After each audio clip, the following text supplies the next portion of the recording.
अस्सलाम वालेकुम guys, welcome back to my another video. तो मेरे चकोरों को कुरेस पे रखे हुए तकरीबन 1.5 महीना हो गया। तो काफ़ी ज़्यादा पर उन्होंने गिराए में, तो नीचे काफ़ी गंद वगैरह जमा हो गया।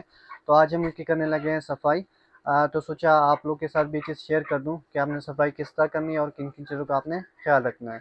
तो अभी तक अगर आपने मेरे चैनल को सब्सक्राइब नहीं किया हुआ तो चैनल को सब्सक्राइब कर दें, साथ ही बेल आइकन को भी दबा दें ताकि आने वाली नई वीडियो का आपको नोटिफिकेशन मिलता रहे।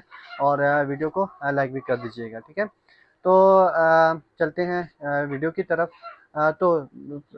चकोरों को आपने हटा के नीचे से सारा जो है वो गंद वगैरह साफ़ कर देना है पहले अच्छे से, ठीक है। अच्छी तरह आपने सफाई कर देनी है और फिर आपने जो है इनकी ईंटें अपनी जगह पे दोबारा से रख देनी है जिस तरह रखी हुई थी।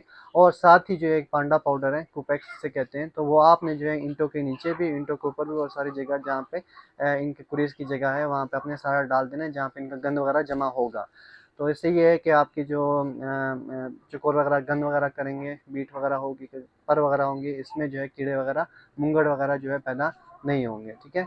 और साथ ही जो है एक एक काफूर की गोली जो है आपने दोनों के पिंजरे के नीचे डाल देनी है ताकि बदबू वगैरह पैदा हो वही दोबारा अच्छे से कुरेज वगैरह करें। तो तकरीबन इनकी कुरेज जो है वो हो चुकी है। ईद के बाद तक इंशाल्लाह जो है कुरेज इनकी ख़त्म हो जाएगी, मुकम्मल हो जाएगी। तो आज के लिए इतना ही। मिलते हैं नेक्स्ट वीडियो पे, तब तक के लिए अपना ख्याल रखिएगा। अल्लाह हाफिज़, टेक केयर।